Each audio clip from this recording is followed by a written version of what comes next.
다메섹의 제자들이란 제목으로 사도행전 84번째 말씀 전해드리도록 하겠습니다. 예인 수녀님이 쓴 안개꽃이란 그 시 한 수 들려드리고 말씀을 열도록 하겠습니다. 혼자서는 웃는 것도 부끄러운 한 점 안개꽃, 한데 어우러져야 비로소 빛이 되고 소리가 되는가. 장미나 카네이션을 조용히 받쳐주는 기쁨의 별 무더기, 남을 위하여 자신의 목마름은 숨길 줄도 아는 하얀 겸손이여. 짧은 시인데요, 예인 수녀님이 좀 시로 노래하고 있는 안개꽃의 매력이, 그 꽃의 매력이 어디에 있다고 말합니까? 혼자서 있을 때는 웃는 것도 부끄럽다, 그래 웃어도 부끄럽다. 혼자 있을 때는 꽃을 피운 것도 부끄럽다고 합니다. 한데 어우러질 때 그것이 빛이 되고 한데 어우러질 때 소리가 된다는 거예요. 안개꽃의 기쁨은 장미와 어우러지고 카네이션과 어우러져서 그들을 받쳐줄 때 그것이 기쁨이다 그래요. 자기도 목마른데 자기도 때로 자기 아름다움을 인정받고 싶을 때가 있는데 그 목마름을 남을 위해서 감출 줄 아는 겸손함이 안개꽃의 매력이라는 겁니다. 우리들의 세상살이가 어떻게 보면 1등 가려내기 하는 것 같습니다. 1등 가려내기. 사람들이 한 해 동안에 영화 즐기고 드라마 즐기고 나서 연말 되면 또 무슨 일 합니까?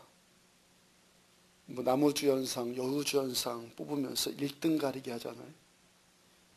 요즘 TV에서 인기 있는 나는 가수다 하는 것도 그것도 또 1등 가리기 하는 것 아닙니까?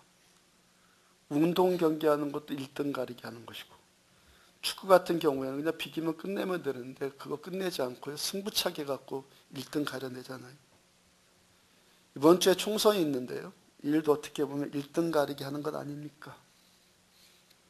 그러니까 사람들의 그 내면, 그 본성, 우리들의 본성 안에는 스포트라이트를 받고 싶어하는 그 본성이 작용을 한다는 거예요. 주연이 있다는 것은 많은 조연들이 있다는 말 아닙니까? 많은 조연들이 있기 때문에 각각 자기 맡은 일에 그들이 최선을 다해 주었기 때문에 한 편의 영화가 완성되면서 그 주인공이 등장하잖아요. 또 1등이 있다면 2등, 3등, 6등, 10등 그런 사람들이 있기 때문에 1등이 존재하는 것 아닙니까? 맨체스터 유나이티드가 우승했다면 함께 뛰어준 다른 팀들이 있기 때문에 그 팀이 우승팀 된 것이고 유럽 축구리그가 그렇게 인기 있게 된 것 아니에요. 김연아 선수가 피겨 여왕이라면 함께 뛰어준 세계의 많은 선수들이 있기 때문에 그들 각자가 나름대로 최선을 다했기 때문에 피겨 스케이팅이 아름답게 된 것이고 인기 있는 종목 된 것 아니겠어요? 그러니까 1등은 하나밖에 없고 주연도 하나밖에 없잖아요. 대부분의 사람들, 거의 대부분의 사람들이 다 1등 아니고 주연도 아니고 거의가 조연들이에요. 거의. 그러니까 안개꽃 같은 대부분의 그들이 있기 때문에 장미가 빛이 나고 세상이 윤택해진다는 겁니다. 한 사람의 영웅이 세상을 움직인다고 하는데 그 영웅이 혼자 영웅 됩니까? 한 사람의 영웅이 있게 된 것은 그 옆에서 그를 도와준 많은 사람들이 있기 때문에 그가 영웅이 되었죠. 자, 여러분들에게 중보기도 요청하지 않습니까? 중보기도가 귀하니까 안디옥 교회 한 틀로, 교회 한 틀로 제도화 시키려고 지금 시도하는 것 아닙니까? 주보에 기재된 중보기도회에 매일 기도 제목으로 삼아야 되고, 첫 번째로 제가 기도 부탁하는 수시 기도 제목이 뭡니까? 교회와 목사를 위한 기도. 이 기도 제목이요, 우리 교회뿐만이 아니라 중보기도에 깨어있는 교회라면 어느 교회든지 1순위 기도 제목이에요. 예수님께서 피로 사신 곳이, 예수님이 핏값 치러서 사신 곳이 교회예요. 교회. 교회는요, 너무너무 귀한 곳이에요. 십자가에서 죽으신 이유가 교회예요. 이 땅에서 하나님께서 가장 귀하게 보시는 공동체가 교회예요. 하나님께서는 교회를 통해서 하나님의 뜻을 이루시고 하나님의 나라를 세워나가서, 요즘에 인본주의 신학이 막 올라와서 가정이 최고다 그런 성경에 그런 얘기가 어디 있어요? 가정을 십자가의 피로 사셨다 그런 얘기 있습니까? 가정 물론 귀합니다. 근데 거꾸로 되면 안 된다는 거예요. 하나님 보시기에 가장 귀한 것은 교회예요.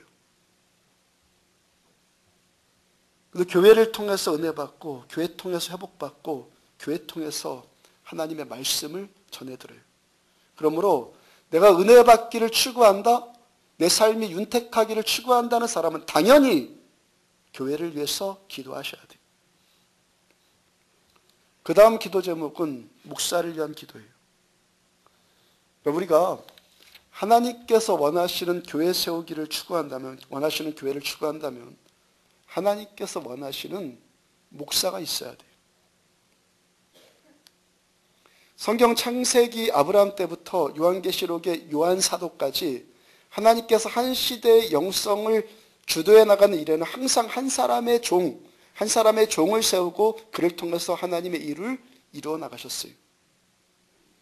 목사가 온전해져야지 교회가 온전해지는 거예요. 정말 목사를 위한 중보기도가 필요하고, 또 매일마다 더 많은 분들, 할 수만 있으면 더 많은 분들의 진실된, 저를 위한 진실된 기도가 필요합니까? 여러분들의 기도 없이는 목사가 목사로 세워질 수 없기 때문에 그런 거예요. 좋은 목사 원하십니까? 좋은 목사 원하십니까? 당연한 걸 왜 물어봐? 좋은 목사 원하시면 두 가지 방법이 있어요. 하나는 여러분들이 속 터질 정도로 좋은 목사를 원하시면 여러분들이 직접 목사가 되면 돼요. 아니면 제가 좋은 목사 되기 위해서 하나님께 정말 진실하게 간절히 중보해 주셔야 돼요. 하나님께서 뜻이 있으시니까 제가 우리 교회 목사 된 건 아니겠어요? 살아계신 하나님인데, 계획이 있으신 분인데, 하나님 뜻이 있으시니까 2012년 12월 16일 강릉시 포남동에 있는 안디옥 교회에서 제가 지금 이 자리에 설교하고 있는 것 아니겠어요? 어제 토요일은요, 거의 하루 동안, 하루 종일 설교 준비만 합니다. 아침 9시쯤부터 시작해서 밤 12시까지 거의 밥 먹는 시간 빼놓고 설교 준비만 해요. 기독교 영성이 말씀과 기도, 기도와 말씀 두 축으로 된다고 하지 않습니까? 그렇다면은 제가 어제 동안 말씀에 올인하는 그 순간에 누군가 저를 위해서 그만큼 기도해 주는 사람이 있어야 되지 않겠어요?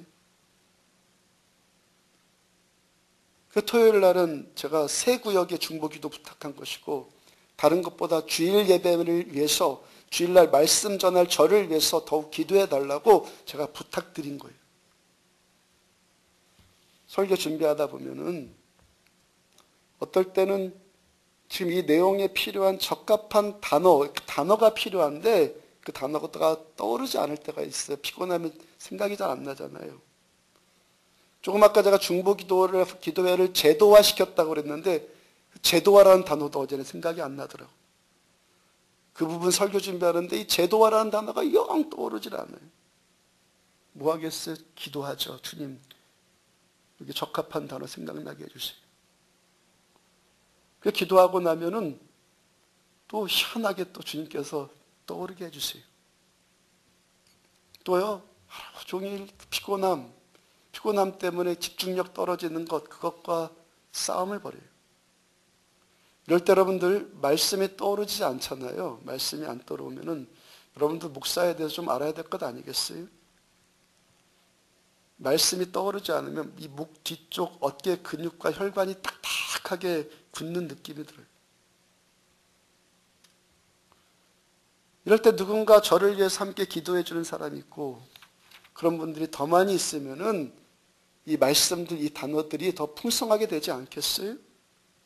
누군가 저를 위해서 기도해 주는 분이 있기 때문에 제가 이만큼 하나님의 말씀의 통로가 되고 있는 것 아니겠습니까? 말씀이 풍성해지면은 또 어떤 일이 나타납니까? 은혜와 치유와 회복의 역사가 나타나죠. 은혜 받기를 원하면서 목사를 위해서 기도하지 않는다? 그건 아주 모순된 일이에요, 지금. 말씀이 풍성해지면 은혜와 치유와 회복의 역사가 나타나요. 그로 인해서 여러분들이 더 풍성해지는 것 더 아니겠어요? 우리가 풍성해지면 교회가 풍성해지고, 교회가 풍성해지면 여러분들의 가정도 당연히 풍성해질 것이고, 이 땅에 하나님의 나라가 풍성해지는 역사가 나타난단 말이에요. 이 원리를 잘 깨달으시라고. 지난주 설교에 성경에 기록된 말씀이 한 자음 하나, 자음 하나, 한 모음 하나, 1.1획도 그 깊은 의미가 없는 것이 없다 전해드렸어요. 사울이 아나니아의 안수를 받고 눈이 떴습니다. 세례를 받았어요. 음식 먹고 강건해졌습니다. 음식 먹고 강건해졌다는 것은 아침에 일어나서 둥근 해가 떴으니까 아침에 일어나서 세수하고 입 닦고 밥 먹고 학교 갈 준비 끝 했습니다 하는 어린아이가 쓴 일기처럼 의미 없는 표현 아니라 했어요. 사울이 먹었다는 것은 지금껏 죽음을 향해 치닫던 그 육신을 위해서만 먹었던 인생이 이제는 생명을 향해서 먹는 인생이 되었다는 거예요. 내 힘으로 정신 차리고 내 힘으로 강건해지는 것이 아니라 이제부터는 생명이신 예수님 안에 거함으로 그가 강건해졌다 말씀 전해드렸어요. 그 다음에 또 어떤 말씀 나왔습니까? 19절 중간 보면은 사울이 다메섹에 있는 제자들과 함께 며칠 있을새. 음식 먹고 강건해진 사울, 그 다음 뭔 일 했습니까? 다메섹에 있는 성도들과 며칠 동안 함께 있는 일을 했어요. 그 다음 나오는 말씀이 20절, 즉시로 각 회당에서 예수가 하나님의 아들이심을 전파하니. 이 말씀 한번 천천히 살펴보세요. 음식을 먹은 다음에 강건해졌다. 그 다음에 중간 생략하고 바로 20절로 넘어가도 음식을 먹으며 강건하여 지니라 즉시로 각 회당에서 예수가 하나님의 아들이심을 전파하니 해도 전혀 무방하잖아요. 우리 예수 제자들과 함께 며칠 있을 때 이 말씀 빼버리는 게 오히려 문맥이 더 자연스럽게 흘러가요. 음식을 먹으며 강건하여지니라. 그 다음 즉시로, 그 강건해진 즉시로 각 회당에서 예수가 하나님의 아들이심을 전파하니, 강건해졌으니까 사역하니 더욱 자연스럽잖아요. 왜 굳이 성경이 사울이 다메섹에 있는 제자들과 함께 며칠 있을새 이 말씀을 기록해 놨겠습니까? 그래서 그 이유를 생각해 봐야 하고, 그리고 사울이 다메섹에 있는 제자들과 함께 그 며칠 동안 도대체 뭔 일을 했을까 한번 상상을 해봐요. 추측, 생각을 해봐야 돼요. 성경에 정확하게 기록되어 있지 않으니까 보편적으로 한번 생각을 해봐요. 성경이 다메섹에 있는 이 제자들의 역할에 대해서 지금 말하고 싶은 거예요. 오늘 본문의 이 상황까지요, 여기까지 사울이란 이 사람이 알고 있는 예수님에 대한 지식, 예수님에 대한 지식이 얼마큼이겠어요? 뭘 알겠어요? 사울이 죽었다고, 자기는 죽었다고 생각한 예수가 자기에게 직접 찾아와서 사울아 사울아 너 왜 나를 박해하느냐, 그 말씀을 경험으로 들었어요. 예수는 유대 사회를 어지럽히는 이단의 괴수이고, 그래서 마땅히 죽어야 마땅한 자로 생각을 했고, 그래서 십자가에 못 박아 처형했는데 그가 살아났고 자기에게 오셔서 직접 자기에게 말씀을 해주셨어요. 아마도 사울은 예수님께서 십자가에 못 박히고 사흘 만에 부활하셨다라는 소문, 부활했다는 소문 정도는 들어봤을 거예요. 근데 헛소문이라고 생각했는데 진짜거든요. 사울이 눈이 멀어서 사흘 동안 금식 기도하고 있었던 그 동안에 아마도 이 정도는 생각하지 않았겠습니까? 그 예수가 정말 그리스도구나. 거기까지만. 지금까지 사울의 인생 예수에 대해서 알고 싶지도 않고 듣고 싶지도 않았어요. 오히려 예수의 옛자만 나오면 치가 떨리고 진절머리가 납니다. 그러니까 예수님에 대한 지식이 얼마나 그가 빈약했겠습니까? 그 다메섹에 있는 제자들과 며칠 동안 있으면서 사울이 도대체 그들과 무슨 이야기를 나눴겠어요? 온통 예수 이야기하지 않았겠어요? 시시껄렁한 잡담이나 나누고 먹고 사는 이야기나 세상 돌아가는 이야기나 대선 이야기나 암흑의 이야기나 그런 말 했겠습니까? 처음부터 끝까지 예수님 이야기만 그대로 했을 거예요. 예수님이 구약에서 선지자들이 예언했던 그 메시아 맞고, 그분이 이 땅에서 오셔서 3년 공생애 동안에 무슨 일을 하셨는가 그거 다 들었을 거예요. 무엇보다도 사울 당신의 죄를 용서하기 위해서 십자가에 못 박히시기까지 그가 당신을 얼마나 사랑하시는가, 그 복음을 제자들을 통해서 들었을 거예요. 성령 충만한 그 다메섹에 있는 제자들, 이제 성령 받은 바울, 얼마나 이 둘이 복음의 감격에 붙들려 갖고 이야기를 나누었겠습니까? 그들의 대화에 복음의 불꽃이 튀지 않았겠습니까? 그 다음 그 감격 갖고 사울이 어떻게 합니까? 20절을 다시 보면은 즉시로 각 회당에서 예수가 하나님의 아들이심을 전파하니, 그로부터 이젠 20년 30년 후에 로마까지 달려가서 복음을 전해요. 누구의 영향을 받았어? 누구의 영향으로? 다메섹에 있는 제자들과 며칠 있는 동안 그들 모두가 무명의 그리스도인들이었고 안개꽃 같은 제자들이었고 조연과 같은 제자들이었어요. 그런데 이들 모두는 다 충성스러운 제자들이었어요. 그 사람들 가운데 분명히 사울에게 안시해 주어준 아나니아도 있었을 겁니다. 하여튼 아나니아와 다메섹에 있는 그 제자들이 다메섹에 있는 그 제자들이 사울에게 가장 먼저 직접적인 영향력을 끼친 처음 사람들이, 사울을 바울로 세우는데 맨 처음 기여한 사람들, 예수님 직접 오신 것, 그 다음으로 맨 처음 기여한 사람들이 다메섹에 있는 이 무명의 제자들이 사울을 바울로 세우는데 기여한 사람들, 가장 먼저 그들이 있었기 때문에 사울이 바울로 세워져. 다메섹의 제자들뿐만이 아니라 이제 사도 바울의 인생 가운데 그 옆에 중보자들이 끊임없이 계속 등장하지 않습니까? 곧 있으면 바나바가 등장할 것이고 브리스길라와 아굴라 부부, 자주장사 루디아, 의사 누가, 에바브로 디도, 이런 사람들이 계속 붙여질 거예요. 이들 모두가 다 누구입니까? 사울을 바울로 세우는데 1등 공신들이었어요. 그들이 바울을 세웠기 때문에 바울을 통해서 안디옥 교회가 부흥해요. 바울을 통해서 아시아의 7교회가 세워졌고 유럽의 빌립보로 시작해서 에베소, 고린도, 갈라디아, 로마까지 하나님의 나라가 땅끝까지 여기까지 계속해서 확장되어지는 역사가 나타나요. 성경이 무슨 말씀 전하는 겁니까? 하나님 앞에서는 그 아무도 의미 있고 쓸모없는 인생 없는 줄로 믿으시기 바랍니다. 하나님 앞에서는 그 누구도. 성경은요, 창세기로부터 요한계시록까지 끊임없이 이 하나님의 역사 운행 법칙, 역사 진행 법칙을 증거하고 있어요.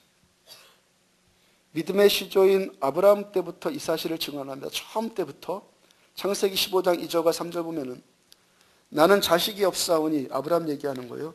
나는 자식이 없사오니 나의 상속자는 이 다메섹 사람 엘리에셀이니이다. 주께서 내게 씨를 주지 아니하셨으니 내 집에서 길린 자가 내 상속자가 될 것이니이다. 유대인들에게 있어서 가문의 대를 잇는다는 것은요, 우리나라 조선시대, 이조시대보다 더했으면 더했지 절대 덜하지 않아요. 그런 사회 가운데서 아브라함에게 자식이 없어요. 아들이 없어요. 얼마나 그 고통이었겠습니까? 그래서 아브라함의 평생 소원은요, 아브라함의 평생 소원이 뭐였는지 아십니까? 자식 하나 낳는 거였어요. 아들 하나 낳는 것. 아브라함이 무슨 대단히 원대한 꿈을 꾼 게 하나님이 아브라함에게 말씀 주셨을 뿐이지, 아브라함의 꿈꾼 것은 그냥 아들 하나. 아들 하나 해도 안 되니까 나중에 뭐라 합니까? 하나님, 난 안 될 것 같으니까 내 종 엘리에셀을 내 양자 삼아주시고 내 상속자로 삼겠습니다. 그러잖아요. 우리 아브라함에 대한 말씀은 많이 들었으니까 지금 아브라함이 말하고 있는 엘리에셀이라 이 종 한번 생각해 봐요. 아브라함이 얼마나 신임을 했으면은 그 종을 아들로 삼겠다고 합니까? 얼마나 엘리에셀이 믿음직스럽고 충성스럽게 여겨졌으면은 그 종을 내 아들로 삼아서 자기 상속자로 삼아서 자기 것을 다 물려주겠다고 지금 말하고 있겠습니까? 엘리에셀의 이야기가 창세기 15장, 아브라함의 얘기는 창세기 12장부터 시작되잖아요. 창세기 15장에서 엘리에셀의 이야기가 처음 등장하는데 이 사람 엘리에셀이 지금까지 아무것도 안 하고 있다가 갑자기 창세기 15장에서 등장했겠습니까? 엘리에셀이 자기 이름 드러내지 않는 채로 지금껏 충성스럽게 하나님을 섬겼고 아브라함을 섬겼고 하나님의 나라를 섬겨요. 나중에요. 아브라함이 아들 이삭의 아내감, 며느리를 고르는데 엘리에셀을 고향으로 보내면서 엘리에셀에게 모든 절차를 다 맡겨버려요. 전임해버립니다. 그 엘리에셀이 그 무명의 조연으로 살면서 그만큼 그가 충성되었기 때문에 아브라함이 그를 그만큼 믿고 신뢰하고 인정해 주는 자가 되잖아요. 가장 큰 상이 이 상 아닙니까? 뭘 줘더라도 먼저 인정이 돼야지 뭐 주는 것 아닙니까? 자기가 섬기는 주인으로부터 그 위에 하나님으로부터 인정받는다는 것 얼마나 귀한 일입니까? 믿음은요, 구원은요, 믿음을 통해서 구원받아요. 예수 믿으면 구원받아요. 이것이 복음이죠. 믿음을 통해서 구원받는다는 것, 이것이 제1의 복음이에요. 근데요, 성경에 없는 이야기인데 제2의 복음도 있어요. 제1의 복음은 뭐라고요? 구원은 믿음을 통해 받는다. 제2의 복음은 상 받는 것은 헌신을 통해서 받는다는 거예요. 구원은 믿음을 통해 받는데 상은 헌신을 통해 받아요. 어떻게 보면요, 같은 말일 수 있어요. 정말 믿음 있는 사람은 남이 알아주거나 알아주지 않거나 진실된 헌신하잖아요. 그러니까 구원은 믿음을 통해서 받는다는 말이나 상급은 헌신을 통해서 받는다는 말이나 같은 말일 수 있어요. 하여튼 헌신하는 사람이 인정받고 하나님께로부터 상 받는 거예요. 요한계시록 2장 19절 보면은 프리셉트 공부하면서 깨달은 거예요.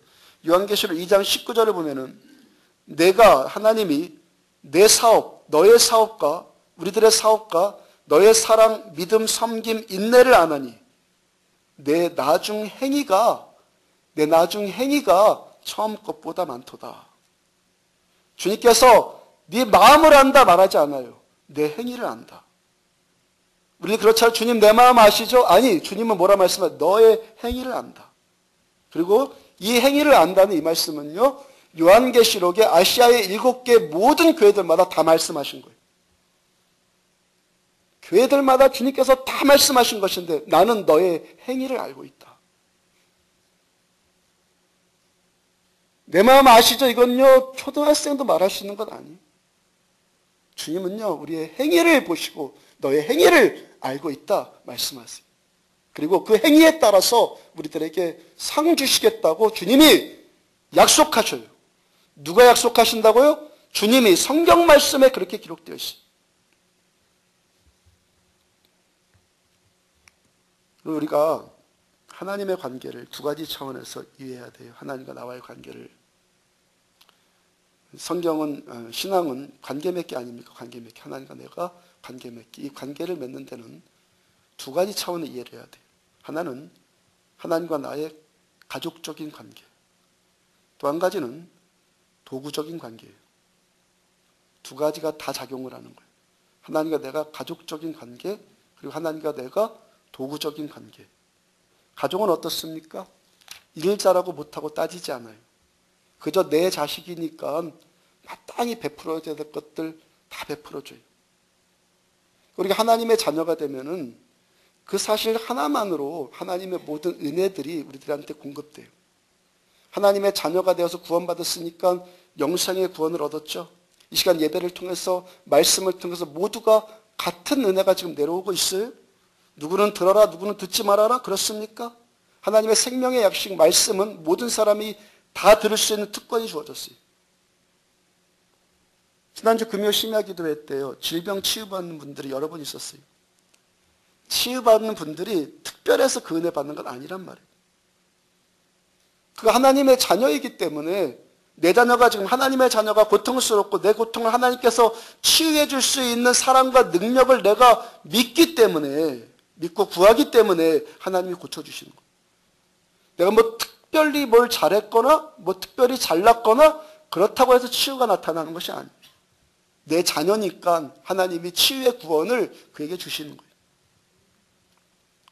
하나님과 우리와의 관계가 이런 가족적인 관계, 은혜적인 관계가, 이 은혜의 관계가 기초예요, 기초.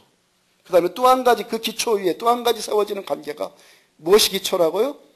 은혜의 관계가 기초예요. 그리고 그 기초 위에 또 한 가지 관계가 세워지는 것이 도구적인 관계예요. 도구적인 관계는 가족의 관계가 아니라, 아버지와 아들과의 관계가 아니라 종과 주인의 관계. 구약에서의 대부분이 하나님을, 대부분의 성도들이, 대부분의 종들이 하나님을 뭐라고 호칭합니까? 어떻게 호칭합니까? 주님 그랬죠, 주님. 대부분 아버지 그러지 않고 대부분 주님 그랬단 말이에요. 그러니까 하나님이 주님이면은 나는 누구라는 거예요. 하나님이 주님 맞습니까? 맞습니까, 여러분들? 그렇게 인정하십니까? 그러면 나는 누구라는 거예요? 종이죠. 그럼 종은 뭐 하는 사람이에요? 하나님 내 주인이 맞아요. 그러면 나는 주님의 종이단 말이에요. 그러면 종은 뭐 하는 사람이에요? 종은요, 일하는 사람 보고, 일꾼 보고 종이라고 하죠. 그것도 인정됩니까? 인정되십니까? 그러면은 일꾼은 언제 인정받고 언제 일꾼이 상 받습니까? 일꾼은요, 일 잘해야 상 받는 거예요. 맞아요? 일 잘해야 일꾼 상 받는 거예요. 직장에서 사원에게 월급 주는 이유가 어디에 있습니까? 그가 일하기 때문이고, 월급 주는 것이 아깝지 않기 때문에, 자기 할 일 할 만큼 하기 때문에 월급 주는 것 아니에요? 일 잘해야지 직장에서 쫓겨나지 않고 승진도 잘하고 또 후하게 월급도 받고 그런 건 아니에요. 일 잘해야지. 만약에 어떤 사람이 이 도구적인 관계 이해하지 못하고 그동안 쌓아왔던 정만 생각하고 가족적인 관계 그것만 편협하게 생각을 해요. 그래서 일 못하고 성과가 없을지라도 나에게 은혜만 베풀어 달라고 하소연하면요, 그 사람이 훌륭한 직장인이 되겠습니까? 어떤 분이 오너인데 그런 마인드를 갖고 자기 사업체를 운영한다면은 아마도 1년도 안 돼서 그 회사 문 닫을 것 아니겠어요? 도구의 관계가 성립되는 거예요. 교회에서요, 이 사역하는 목회자, 저도요, 어떤 의미에서는 도구적인 관계로 이해가 해야 돼요, 이해를. 내가 부교육자 사례비 갖고 서로 마음 안 맞은 적이 있었는데요. 회의를 하는 건 몇 분에서 몇 분 회의하는데 그런 일 앞으로 어려울 것 하나도 없어요. 제가 개척하고 나서 그런 일 정말 여러분들한테 가르쳐드리지 않고 말하지 않고 이때까지 왔는데 좀 말해야 되겠다, 가르쳐드려야겠다라는 마음을 생각, 가르쳐드려야 되겠다. 여러분들 지극히 상식적인 원리 하나만 이해하면은요, 그런 문제 놓고 고민될 것, 시험에 들 것 아무것도 없어요. 사무총회만 끝나고 나면 시험에 들었다 하는 사람들이 왜 있습니까? 지극히 상식적인 거 하나만 이해하면 돼요. 우리 교회가 저를 통해 개척한 교회고 좀 아까 말씀드린 것처럼 제가 그런 부분 거의 언급하지 않았기 때문에 잘들 모르는 것 같아요. 그래서 사무총회 때마다 혼란스러워하는 것 같고, 어떤 분이 뭐 직장에서 했던 어떤 방식 아니면 자신의 어떤 주관적인 삶의 철학을 여기서 이렇게 세우려고 하는 경향도 있어요. 합리적인 교회 운영을 위해서 이런 원리를 잘 깨달으시란 말이에요. 이 원리 하나 깨닫고 그 원리를 기초로 해서 나머지 따라오는 일들은 그냥 적용하면 돼요. 목회자도 어떤 의미에서는 도구적인 관계로 이해해야 된다고 말씀드렸잖아요. 이 말 무슨 뜻이냐면은, 만약에 우리 교회가 어떤 사람을 교육자로 청빙한다면은, 누군가를 교육자로 청빙한다면 어떤 의미에서 지금 그를 청빙한다는 거예요? 어떤 의미에서는 일꾼으로 청빙한다는 것이죠. 그를 동정해 줘야 될 긍휼 대상자로 쓰겠다는 것이 아니라 일꾼으로 쓰겠다는 말이에요. 자, 부교육자를 뽑는다면 또한 여러분들이 만에 하나 담임 목사를 청빙할 일이 있다면 긍휼 대상자로 그를 뽑는 것이 아니라 일꾼으로 청빙한다는 말이에요. 맞습니까? 맞아요? 수용됩니까? 예, 일꾼으로 청빙한다고 말죠. 여기에는 어떤 주관적인 감정이나 어떤 나만의 독특한 감정이나 자신만의 삶의 독특한 철학이 적용할 일이 아니란 말이에요. 그냥 객관적인 원리를 따지면 돼요. 객관적인 원리.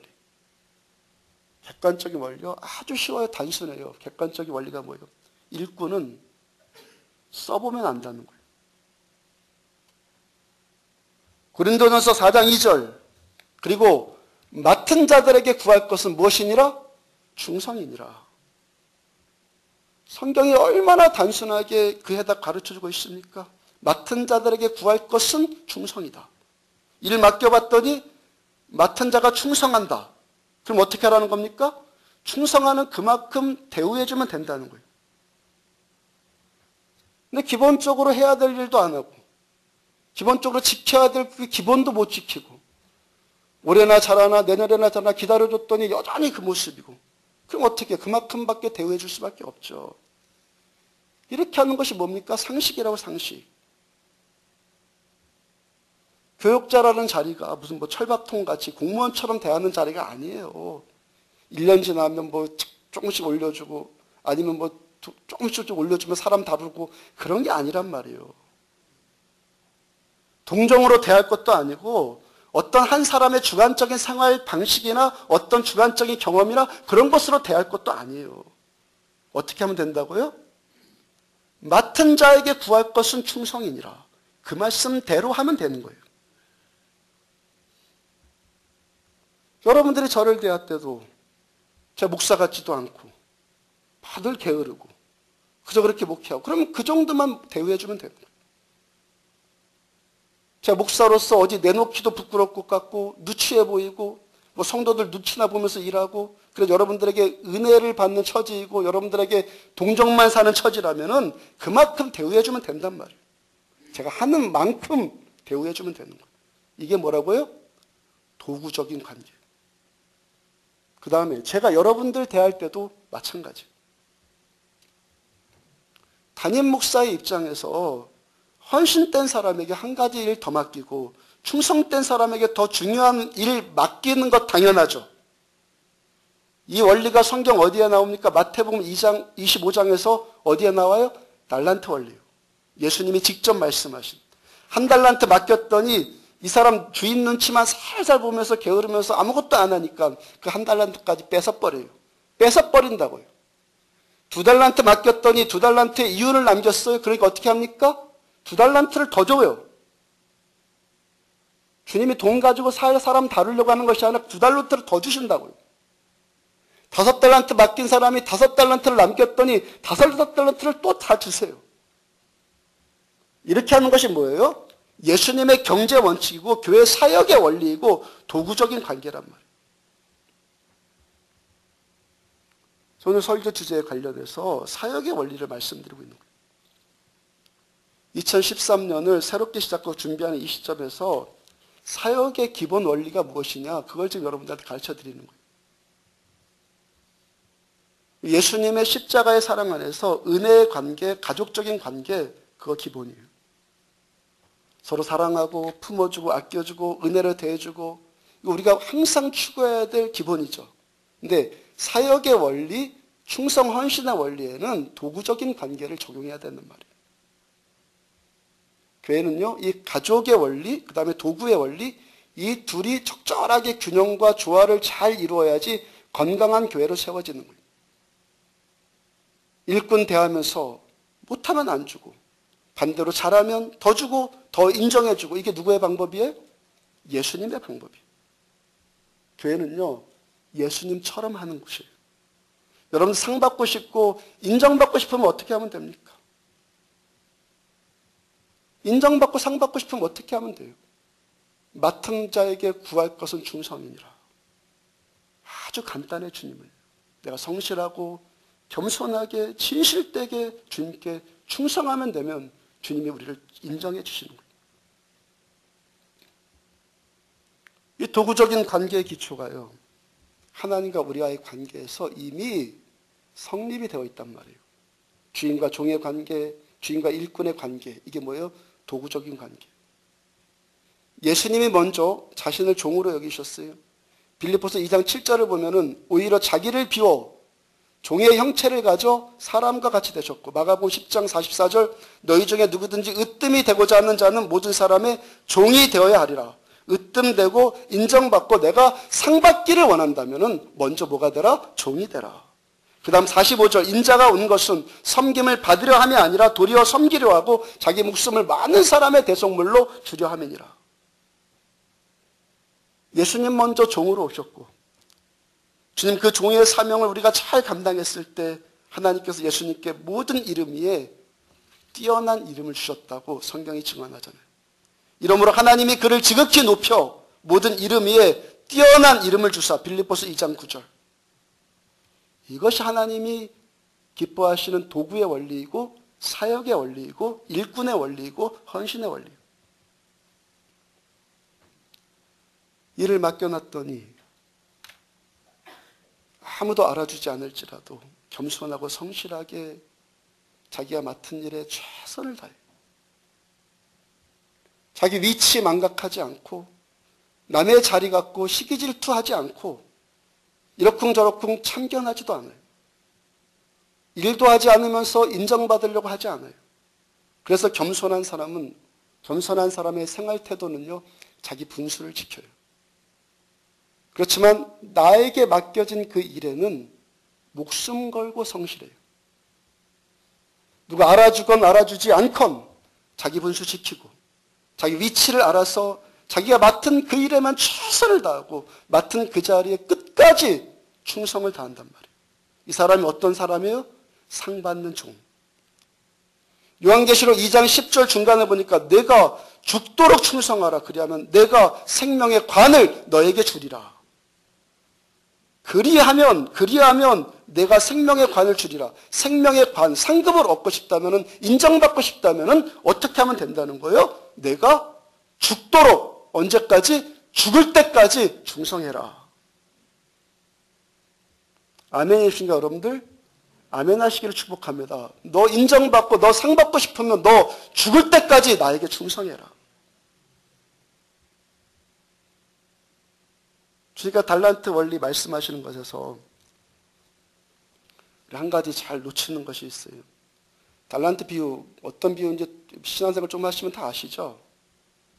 달란트 비유를 말씀하시면서 주님께서 가장 먼저 선언하시는 것이 있어요. 가장 먼저.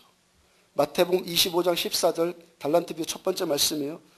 또 어떤 사람이 타국에 갈새 그 종들을 불러 자기 소유를 맡김과 같으니. 어떤 사람이 어디에 갈 때? 타국에 갈 때. 이 말이 무슨 뜻입니까 여러분들? 어떤 사람이 타국에 갈 때, 이게 달란트 비유의 첫 번째 말씀이에요. 근데 이것이 무슨 뜻입니까? 그 주인이 타국에 가서 여기에 없어요. 주인이 있을 때나 없을 때나, 주인이 보거나 안 보거나, 사람이 인정해 주거나 인정해 주지 않거나, 주연이 되거나 조연이 되거나, 장미꽃이 되거나 안개꽃이 되거나, 주님께서 인정해 주시는 종은 아무도 봐주지 않고 아무도 알아주지 않는 그 자리에서 나에게 맡겨진 그 일을 생명 바쳐서 죽을 때까지 최선을 다하는 그 사람, 주께서 그 사람 인정해 주신단 말이에요. 그 종됨을 주님께서 그 종됨을 인정해 주신다는 거예요. 신앙생활 내 감정대로 하지 마시고 말씀대로 하기를 축복합니다. 말씀대로 하기를 축복합니다. 주님 내 마음 이러니까 상 주셔야 돼. 아니에요. 성경 그렇게 하지 않아요. 내 마음 이러니까 상 주셔야 돼. 성경 그런 구절 없어요. 내가 너의 행위를 안다. 내가 죽도록 충성해라. 그러면 내가 너에게 생명의 면류관을 주겠다. 아멘입니까 여러분들? 1858년 미국 시카고의 어떤 교회예요. 에즈라 킴볼이라고 하는 주일학교 선생님이 있었어요. 에즈라 킴볼이 자기 동네 구두가게에서 일하고 있는 한 점원을 전도하고 싶은 마음이 생겼습니다. 킴볼이 용기를 내서 구두가게로 들어갔습니다. 그 점원에게 복음을 전합니다. 그리고 그를 전도하는데 성공했어요. 그 구두가게 점원 이름이 드와이트 무디입니다. 한 시대 부흥의 불꽃을 지폈던 드와이트 무디가 이름 모를 한 교사, 무디는 알아도 그를 전도한 사람은 오늘 처음 들어봤잖아요. 킴볼이라는 사람. 이름 모를 한 교사의 충성과 헌신으로 탄생을 했어요. 그로부터 20년이 지났습니다. 1879년에 그 무디의 설교를 듣던 프레드릭 마이어라는 청년이 있었는데 그가 회심을 하고 그 설교를 듣고 회심을 하고 탁월한 신학자가 돼요. 그 다음에 또 세월이 흘러서 마이어가 무디 신학교에서 강의를 하는데 윌버 체프먼이라는 사람이 은혜를 받고 그가 YMCA를 창설해요. 윌버 체프먼이 YMCA 간사로 모집한 사람 가운데 빌리 썬데이라는 사람이 있었는데 이 사람이 또 한 시대의 부흥의 주역이 돼요. 빌리 썬데이를 통해서 은혜 받은 사람 가운데 모르테카이 햄이라는 사람이 있었는데 이 사람 은혜 받고 자기 고향에서 부흥회를 엽니다. 그리고 말씀을 전해요. 그리고 그 설교를 듣고 빌리 그레이엄이라는 청년이 또 회심해요. 빌리 그레이엄이 전 세계를 도는 부흥사가 되었고 우리나라에 왔을 때도 여의도에서 100만 명 모여갖고 집회했잖아요. 놀라운 은혜의 물줄기하고 영향력 아닙니까? 여러분들 모든 일의 시초가 어떻게 시작되었습니까? 어떻게 시작되었어요?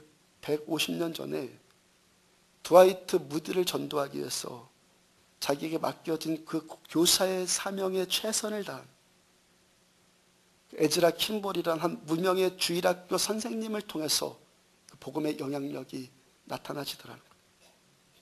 사울에게 며칠 동안 함께 있으면서 사울을 위해서 기도해주고 사울을 위해서 말씀을 전해준 그 무명의 신자들을 통해서 복음이 여기까지 왔다는 거예요. 여러분들이 2013년에 교사로 구역장으로 각 부서장으로 일꾼의 직업을 맡게 되었어요. 직책 맡겨진 분들뿐만이 아니라 안디옥 교회 성도 되었다는 것 자체가 주님의 일꾼으로 부르심 받은 것 아니겠습니까?